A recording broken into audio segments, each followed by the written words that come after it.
The CBS Radio Mystery Theater presents...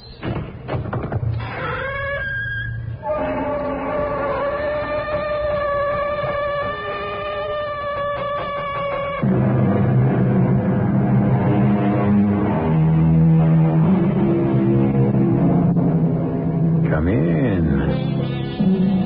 Welcome. I'm E.G. Marshall. If you think you're being sympathetic when you tell someone, I know exactly how you feel, think again.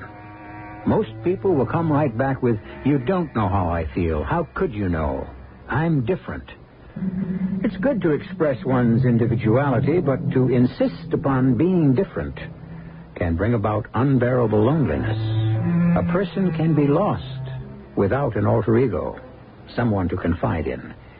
And it is not always easy to find a confidant, especially for men who are far from home, such as those we are about to meet aboard a sailing ship. Who's there? I brought your breakfast, sir. How dare you enter my cabin without knocking? Oh, with Captain Briggs, I always come I don't care what you did for Captain Briggs. I'm in command now. You will never enter this cabin without knocking on the door. Is that understood? Yes, Captain. Now get out. Oh, that was a near thing, wasn't it? It's too near. We can't let it happen again. What's the use? I'm worse off than I was before. Either way, it looks as though I'm doomed to be hanged.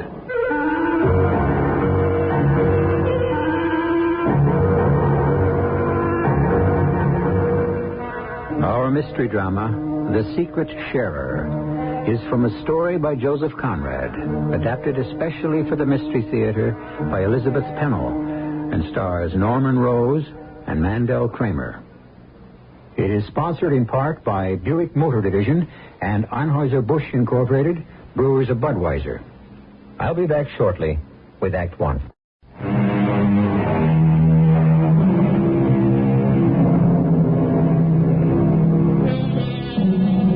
Joseph Conrad was acclaimed for his powerful stories of the sea.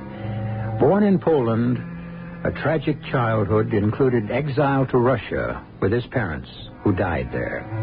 In his youth, an uncle managed to get him to a French ship where he became an apprentice seaman. Later, he joined the English merchant service, where he rose through the ranks and knew firsthand the vicissitudes of 19th century life on a sailing ship. His true adventures were the basis for the stories he wrote, and mysticism ran deep as he imagined himself as the captain in the tale we're about to hear. Come aboard a four-masted schooner, which has just been loaded with a cargo of tea and spices from the Middle East to be transported across the Indian Ocean. Steward, where's my supper? Well, I'm waiting for the captain. Well, we won't wait any longer. He makes his own rules. But I thought... Yes, I know. You thought when a ship was in port that the captain and first mate always took supper together. Well, that's the way it was with you and Captain Briggs. Perhaps it's better this way. If I may say so, sir, this captain's a strange one. Oh, a young fellow like you should keep his mouth shut. I'll keep my eyes open. I hope you can figure him out better than I can. Trouble is, he never asked my opinion. Not the way Captain Briggs used to. He acts as though he's too good for the likes of me. Not wanting to talk. He doesn't talk very much to anybody. But I'm the first mate. He's coming, sir. Your supper's ready, Captain. Thank you. Sorry not to have joined you, Jackson, but I had some things to tend to. Are you aware that there is a ship anchored inside the islands? Oh, no, sir. Bless my soul. Another ship, you say? Well, how could she possibly... I don't know. With all those rocks and inlets out there, I saw her mastheads above the ridge as the sun went down. I know about that ship, sir. You do? Why didn't you tell me? Let the steward tell us what he knows. Well, she draws over 20 feet. She's the Liverpool ship Sephora with a cargo of coal, 123 days from Cardiff. How does a steward pick up information like that? The tugboat skipper told me when he brought the fruit and vegetables. He says they'll take her up the river to shore the day after tomorrow. That's enough. I'll find out anything else the captain wants to know. There's nothing more we can find out tonight. Oh, I'll take the watch, sir. No, you and the crew have had 2 days of hard work. Tell all hands to turn in without setting an anchor watch. But, sir... I'll be on deck myself until 2 o'clock. You can relieve me then. Oh, very well, Captain, but it seems most unusual. It's the way that I want it. Of course, The slightest sign of wind will call all hands up and make a start at once. Aye, aye, sir.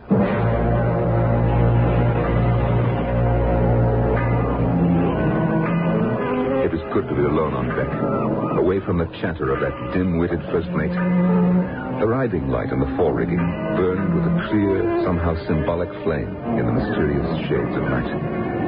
I was master of my soul, but not of my ship. The appointment had been too sudden. They summoned me when Captain Briggs was carried ashore with a fatal illness. I'd been in command for only a fortnight. We were still in the harbor. The crew had traveled together for 18 months and resented the newcomer. I moved to the rail and lit a cigar. Oh, damn. A rope ladder was dangling over the side, no doubt left by a careless crewman when the tugboat came by. I started to haul it up, but something long and pale floated very close to the base of the ladder.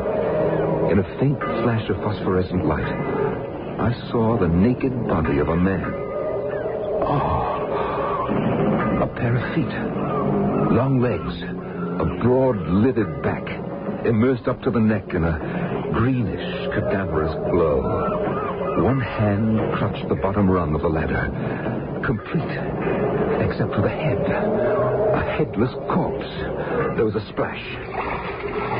And I saw a glistening shock of black hair. And then, total silence. As the man held on to the bottom rung, making no attempt to climb aboard. I leaned far over the railing. What's the matter? Grant!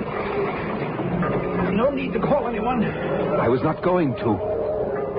Are you alone on deck? Yes. I suppose your captain has turned in? I'm sure he hasn't. Look, could you call him out quietly? I am the captain. Who are you? My name is Liggett. What are you doing down there? I've been in the water since 9 o'clock. Now the question is, do I let go of this ladder and keep swimming till I sink from exhaustion? Or may I come aboard? Climb up the ladder quietly, and I'll fetch you some clothes.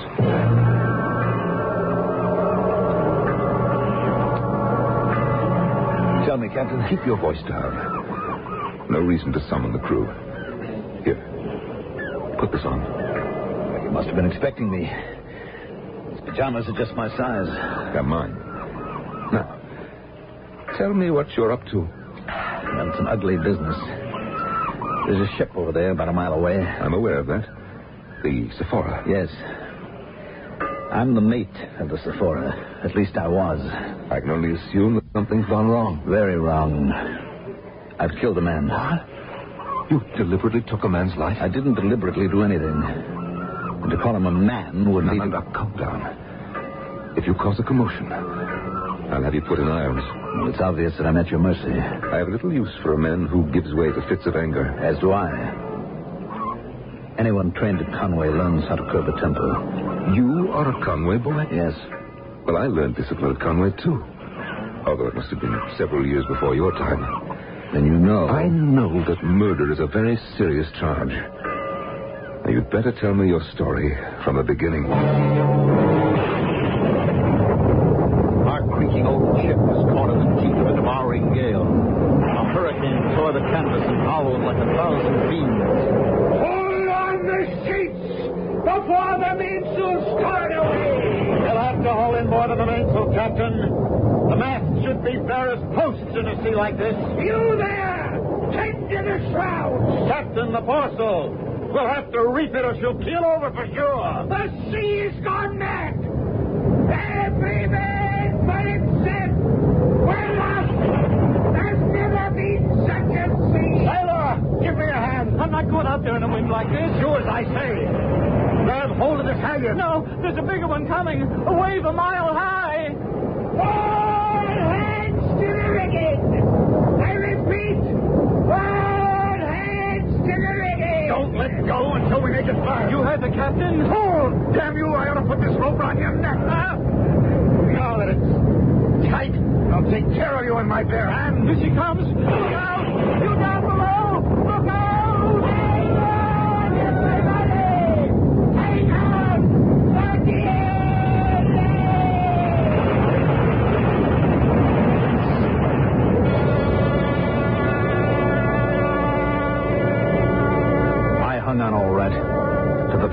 that miserable sailor. When the big wave crashed, it was as if the sky had fallen. Everything but the mast disappeared, with the poop awash in a smother of foam. Down below, the two of us were pounded against the forecastle, and the sailor got it head on. I loosened my fingers and gazed in horror at a face that had turned black. The man was dead. But you were unharmed? His body cushioned my fall. Then he actually saved your life. In a strange sort of way, yes. I hadn't meant to harm him. But if that foresail hadn't been hauled in, the ship would have gone down. But between the two of you, it was reefed in time. I did it. No thanks to the crewman. If he'd obeyed my orders, we'd both have been up in the rigging. What happened next was an accident. Or an act of God. Surely you had witnesses? Yes, I did. And they acted against me. How could they? They saw me do exactly what I did. Grab that man by the throat. Next, the huge wave obliterated everything from their view.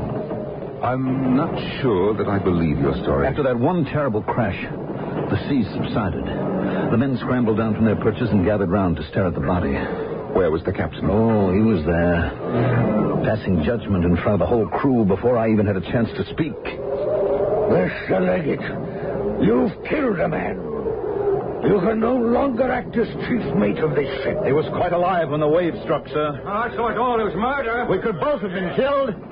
We were crushed against the bulkhead. Maybe so, Mr. Leggett. But you attacked that sailor. Captain, the men refused to obey an order. I'm the one who gives the orders. Cold-blooded murder. Hang him. Hang him. Be quiet, quiet. That's up to a jury. In the meantime, Mr. Leggett, you will be confined to quarters. So they threw you in the brig? No. I was just locked up in my own filthy cabin. Captain knew full well I was responsible for saving the ship. Well, then why didn't he support you? Captain Archbold is a sick old man, afraid of his own shadow. That is your judgment. I gave him a chance to make it up to me. I'm a powerful swimmer. When we were passing through the Straits of Java, I asked him to let me escape. You must be crazy to think you could run away. You're only making matters worse. What could be worse? First, accused of murder. And now you're an escaped prisoner. That's double trouble. Unless you help me. My duty lies with my own ship and crew, not to the disgraced mate of the Sephora. You let me come on board. I'm wearing your night clothes, and you haven't locked me up. Well, so far, all I've done is to rescue a drowning man. Small chance of my drowning. I have a gold medal for swimming. And a diploma for arrogance. I'm the last person you should have come to for help. For 3 weeks, I've been shut in that small cabin. And tonight, we finally reached our destination. Next step is to take me on shore to face the music. And that is exactly what they'll do. Ah, but they won't, Captain. I feel in my bones there's a reason why fate has brought us together. I have not said that I'll help you. But how did you get away from the Sephora? This evening, when the steward brought my supper, I ate it all. Then I made a discovery. Miracle of miracles, he left the door unlocked. I crept out on deck wanting nothing more than a heaven-sent lung full of fresh air. And then sudden temptation. I kicked off my shoes and plunged over the side. I started for shore, but that meant capture. So I shifted course and swam underwater until I reached the shadow of some rocks. There I pulled off my clothes and set them adrift, hoping they'd think I drowned. And then? There was no place to go. I didn't like the notion of swimming round and round until I gave out, and I didn't mean to go back. I saw your light and swam toward it. Then I saw your ladder. What luck! Imagine a ladder hanging over at night on a ship anchored out here. You are a fool. Don't you know that they'll come looking for you? Of course. Captain Archbold will have a search party out at daybreak. Yes, and I am the first person he'll come to see. Sign me on as a member of your crew. Aren't you about ready to take off? You are out of your mind. My crew is complete, and we can't weigh anchor without a breeze. Why, we may be here for days. Then my goose is cooked. It's time for the first mate to take over the watch. I might just... Shut up. Hide in that passageway. I'll join you in a minute. Did you say something to me, Captain? Oh, why, yes. Jackson, come over here. I want to show you something. Yes, sir. Take a look at this. I found a ladder hanging over the side. Oh, bless my soul. Must have been there since morning. I'm sorry about that, sir. Don't let it happen again. I'll speak to the second mate. He's the one who's never in mind. charge. Never mind. Just haul it in. Yes, sir. As soon as it's light, I'll take a sharp look at that ship you say is anchored nearby. You do that, Jackson. Good night. Good night, Captain, sir. Come along. Follow me. And don't say a word. Our captain has decided to keep his unexpected passenger hidden from the crew. This is a dangerous move, which could make him an accessory to a crime. Even if he believes no crime has been committed, a captain's duty does not include taking the law into his own hands. But somehow, a power beyond them seems to be irresistibly intertwining the destinies of these two men. We'll learn more when I return with Act 2.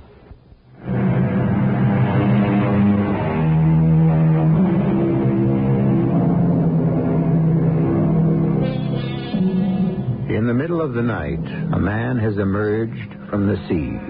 And although the captain of a schooner has taken him aboard, there is no assurance that he has found refuge. This man, named Leggett, is wanted for murder. Now, as he follows the captain, he may have lost his last chance to escape. Noiselessly, the captain opens a door, and then, rather roughly, pushes the man ahead of him into blackness. Please, Captain. I don't think I can stand another night in the dark. Not another night alone. Well, this is my cabin. We can talk in here. The walls are thick, and the crew is sleeping. They'll be waking up soon. When daylight comes, we must not raise our voices. We could be overheard in the passageway. Captain, do you intend to keep me a prisoner here in your own cabin? For the moment, yes. Stay where you are until I light the lamp.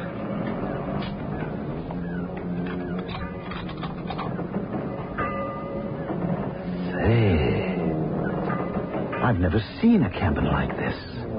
Well, this is 10 times bigger than anything on the Sephora. Or on any other merchant ship. As big as a ballroom.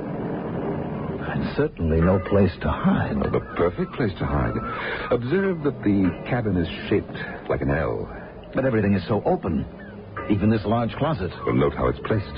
In the arm of the L, where it can't be seen from the rest of the room.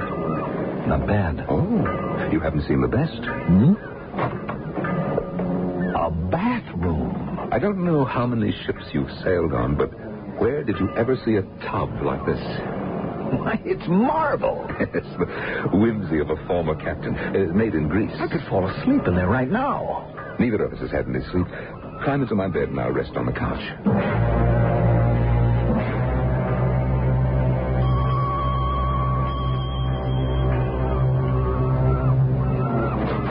Who's there? I brought you breakfast, sir. How dare you enter my cabin without knocking?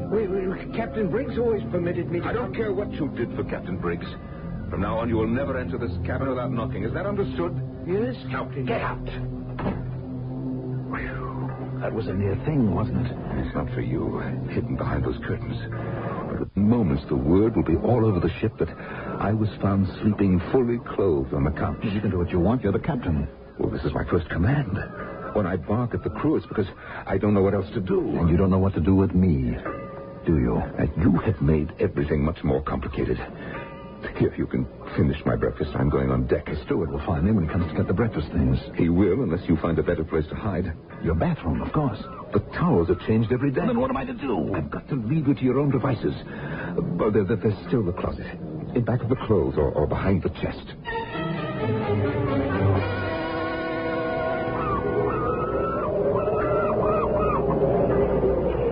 Good morning, Captain. Morning, Jackson. Still no sign of a breeze? Not a breath, sir. I've been keeping my eye on that ship over there, and bless my soul, but they've been busy. Well, how can you tell from this distance? The first sign of dawn, they lowered their boats, but instead of heading for shore, they've spread out in all directions. Have they come this way? Not so far, but it's very puzzling. They keep going out to those rocks and pushing into the underbrush as though they're looking for something. It's no concern of ours. Bless my soul, look. Look! One of their boats is headed right this way. Find out who it is. Hello! Hello out there! State your business! The captain of the Sephora wishes to speak to your captain. Very well, Jackson. Lower the ladder and have him piped aboard.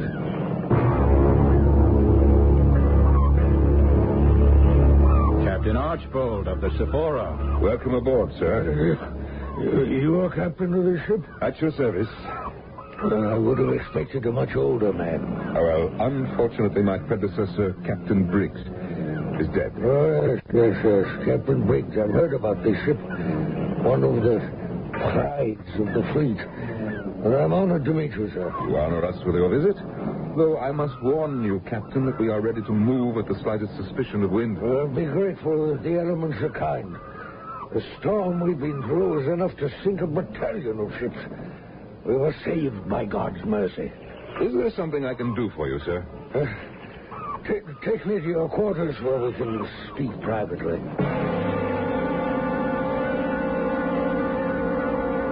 Excuse me, Captain, if I go in first. Now, watch your step. Well, what grand quarters. Does the cabin go all the way around here? Yes, but come over to this table. Steward, bring us some brandy. I never touch liquor. Give me water. I've been on some thirsty work. Exploring those islands, painful duty. Yes, I'm sorry, Captain, but would you mind speaking up just a bit? Were you deaf or something? A ruptured eardrum. Almost drowned years ago. Now, what is it you want to tell me? 37 years at sea, and nothing like this has ever happened before. Are you sure that you won't have some brandy? I told you no. If I'd been a drinking man, I'd have taken to the bottle weeks ago. But the storm is over. It was a rampaging monster that sought to destroy us. Yes, but obviously you survived. Only because I ordered the reefing of the topsail. How was I to know that the devil incarnate was not in the sea, but aboard my ship? I don't understand. At the height of the storm, there was murder most foul. Murder on a ship under my command.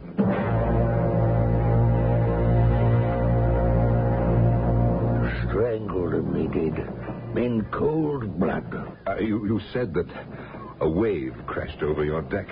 Now, I've seen the sea kill a man very neatly by simply breaking his neck. No man killed by the sea ever looked like that. Black in the face with tongue hanging out. And the mate's fingers clutching his throat. Oh, but if the mate was tending to the foresail? God's own hand did that and no one else. I never trusted that man, Leggett. Well, you hired him, didn't you? Forced to take him with the ship's owners.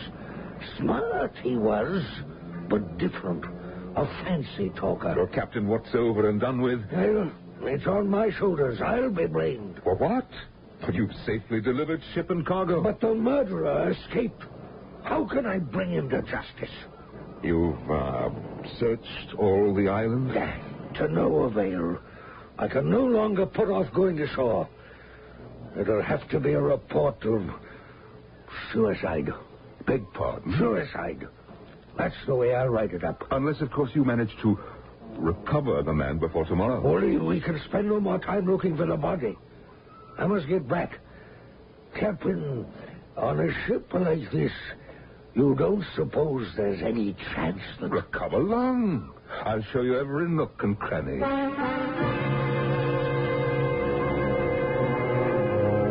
I took him everywhere, without once giving him a chance to pose the question I was sure he meant to ask. And at last, he was boosted over the rail and started down the ladder. So far as away.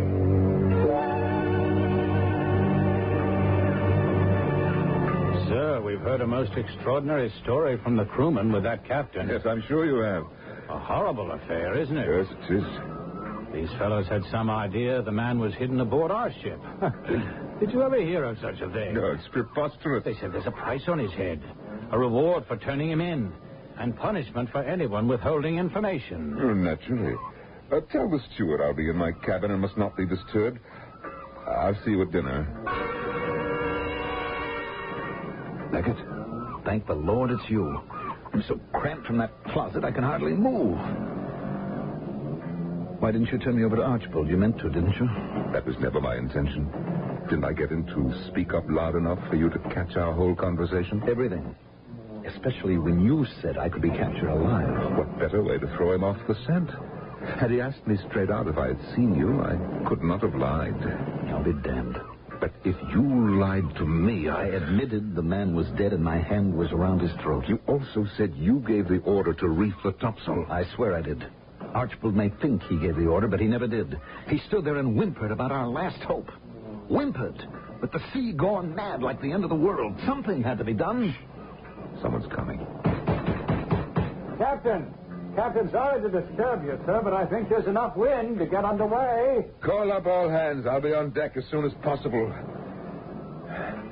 If there's really a breeze, we'll all be very busy. And I'll be more of a prisoner than ever.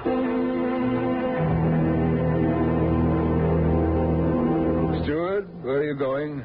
To make up your cabin, sir. Forget my cabin. Get below to make sure everything's fast in the galley. Well, I've already checked. Well, check again and stay there until we're out at sea. Yes, Captain. Ah, there she blows. Right out of the southwest. Looks like everything we asked for. We anchor.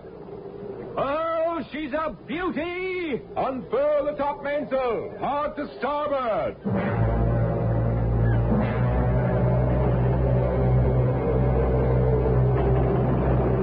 Your first mate would never leave. That damned marble bathtub is cold when there's no water in it.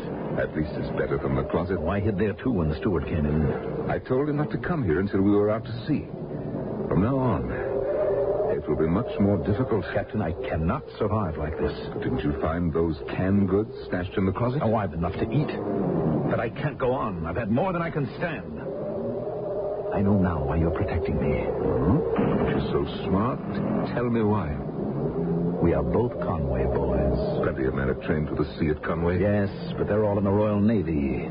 You and I are mavericks. We don't belong. I chose my own way. So did I. I didn't invite you to swim to my ship. But you let me come aboard. Only I didn't know that... Found out. We're outcasts, both of us. And whatever I'm guilty of, you're just as guilty, and we're both doomed. This is my ship. And I can do what I choose. Can you? You didn't feel that way yesterday. But I do now. And you can stay in this cabin to the end of the voyage. Oh, no, Captain, not me. My freedom is very precious. But it's not here, cooped up in your closet or bathroom. I'd rather give myself up. You can't. Not now. The ship is under sail, and it's a long way to home port. Why, if you revealed yourself, the crew would mutiny. That would be a noose round your neck, not mine. All right, we'll find a way. I promise you we will. If you and I are so much alike, we'll work this out together.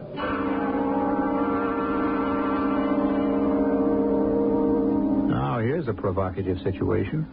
Two men are caught up in a drama where each is totally dependent on the other. Remember what I said at the beginning about people who try too hard to maintain their individuality? The loner, attempting to hide his own fears, may isolate himself so completely that he has nowhere to go. In Act 3, we'll find out what becomes of these secret sharers, who, at the moment, are in a very vulnerable position.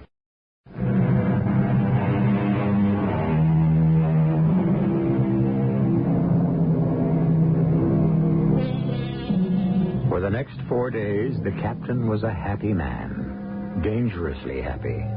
For the first time in his life, he had a close friend, a man he could talk to. In their whispered conversations, they found much in common. They argued, they agreed, they recalled their dreams. At first, it was just at night, but now the captain spent more and more time with his double. The two men even looked alike as their dark heads bent over the table in concentration. It's your move. I know. And you're not going to like it. I'm prepared to lose that bishop. Who cares about your bishop? When my queen comes over here, you are in check. Oh, not again. Shh. Someone's in the passageway. Oh, you're getting edgy. They're all at their posts. Well, they may be spying. I overheard something today that you should know about. Don't tell me that you left the cabin. Not on your life. But I opened the far porthole, and the first mate was directly overhead talking to some of the crew. Oh? And what were they saying?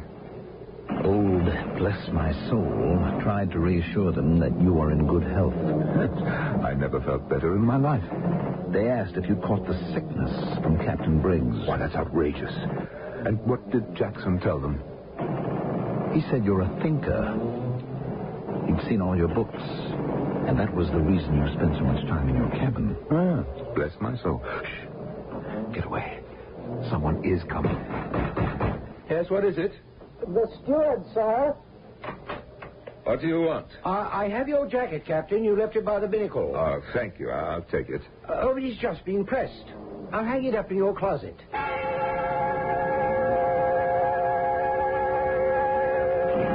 Mr. Jackson, sir. Yes, steward? Do you play chess with the captain? I don't know how. Why do you ask?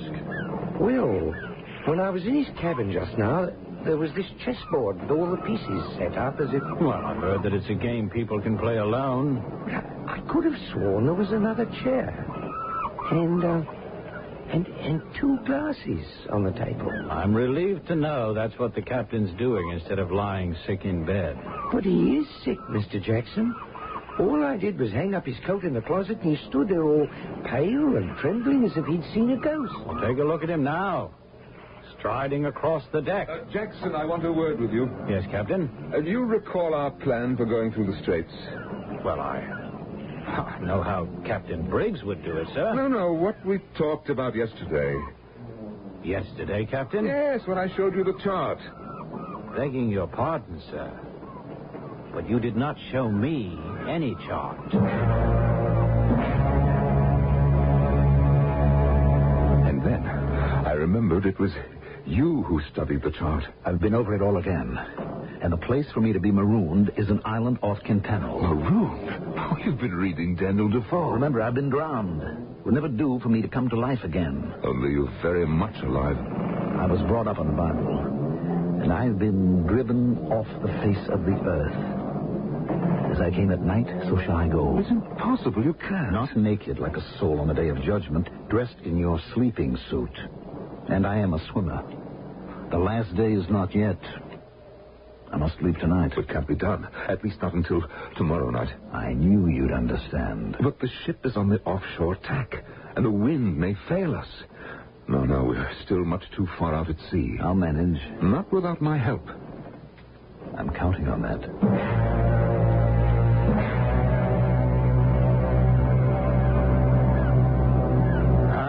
Bad luck, Captain.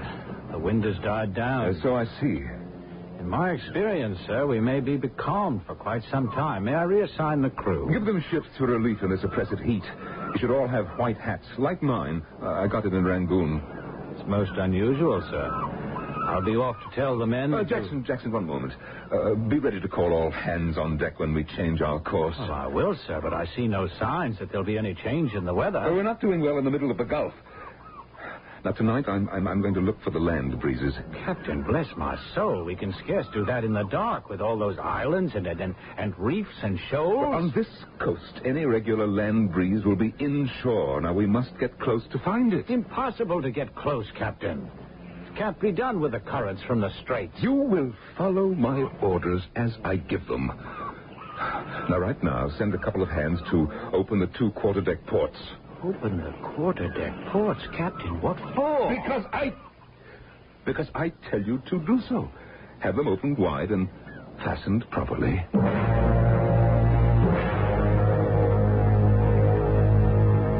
By now, the whole ship must think you're out of your mind. You've gone too far. This plan of yours is much too dangerous. I shall stand as close in as I dare and then put her round. What will I be doing?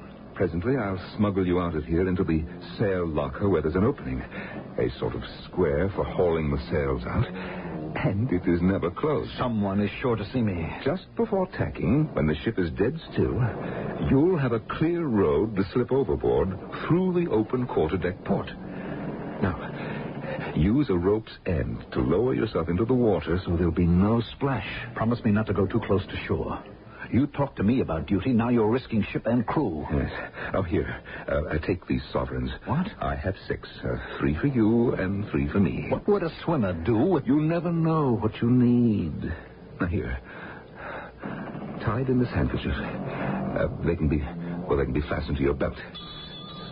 Now, I must join the men at the supper table and try to pretend that I am perfectly sane.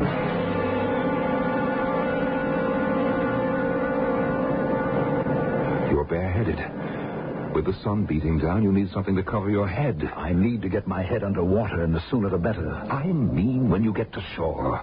No trees on those islands, and the sun is merciless. After all these months undercover, I'll glory in the sunshine. You will take my hat. You see, the brim goes all round. Here, now put it on your head. Captain, you are mad. A swimmer with a hat on his head? Well, then put it in your belt. You'll need it. And now, be off.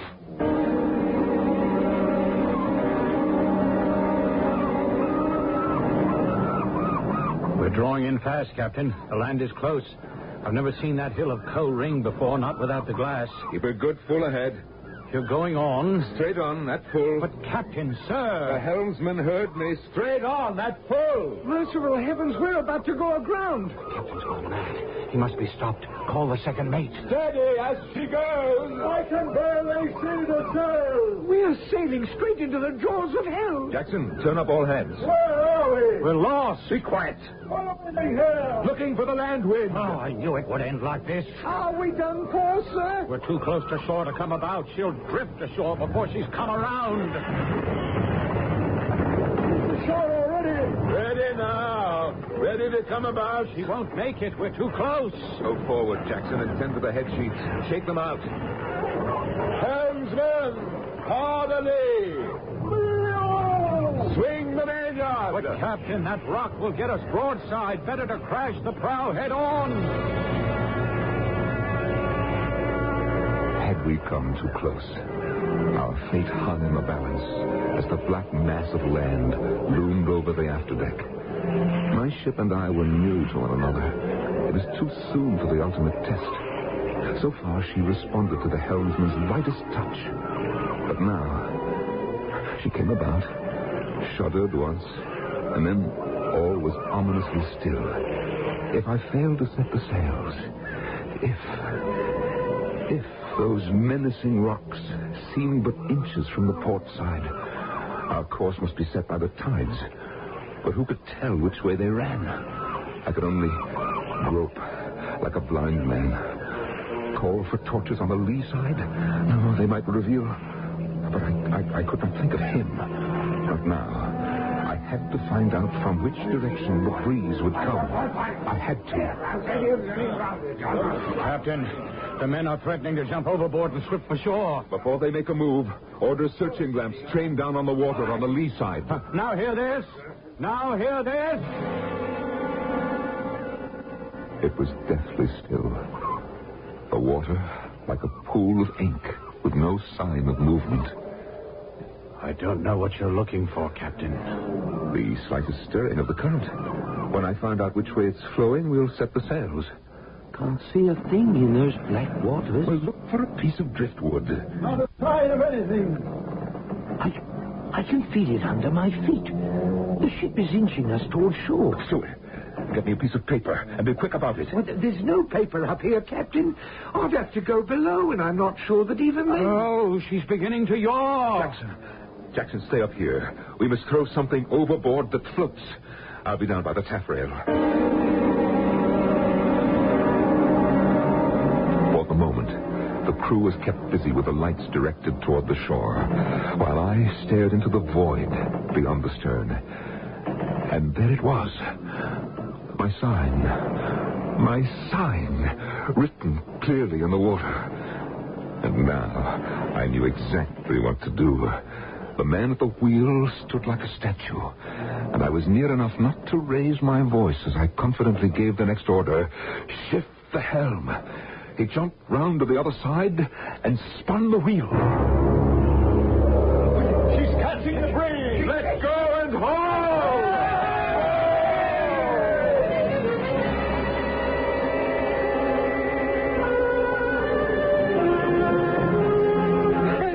We did it. We did it. You did nothing but make a nuisance of yourself. But you didn't think we'd make it. I heard you say we'd be dashed against the rocks. How did the captain know exactly the moment to raise the sails? He found which way the tide was running. But how? I stared into the water and there was nothing to see. Take a look out there. Even in the dark, it's still in view. Well, I'll be. What? That's the captain. Of course. Jackson, now that we've picked up a brisk breeze, why don't you come to my cabin so we can chart out what looks like a clear course ahead? Thank you, Captain, and if I may say so, sir, this calls for some sort of celebration. Well, she handled very well. You did it, sir. Captain Briggs would never dared to do a thing like that. We could have stayed in the Gulf for days. Well, I saw no reason to waste time in these waters. What you did was a stroke of genius. I was hard-pressed to know which way the tide would run. Well, bless my soul, sir. I'll wager there's not another captain on the 7 seas would have had a hat like yours to throw out on the water.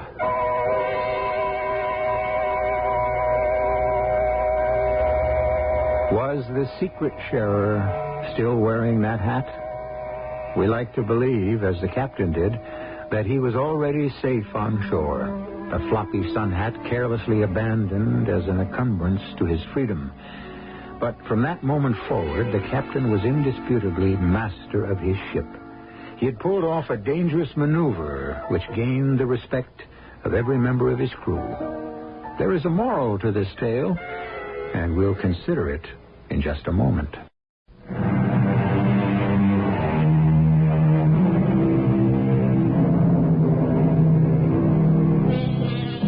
How often, I wonder, does a human being understand but one facet of his own personality?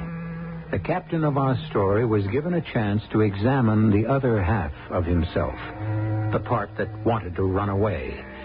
From now on, he would find contentment looking up at the great curves of canvas or watching the water fan gracefully from the sturdy prow. He needed his ship. But Leggett was not cut out for the discipline of a seaman's life. He knew now that he could exist only as a wanderer. Each had found his freedom from fear, from loneliness.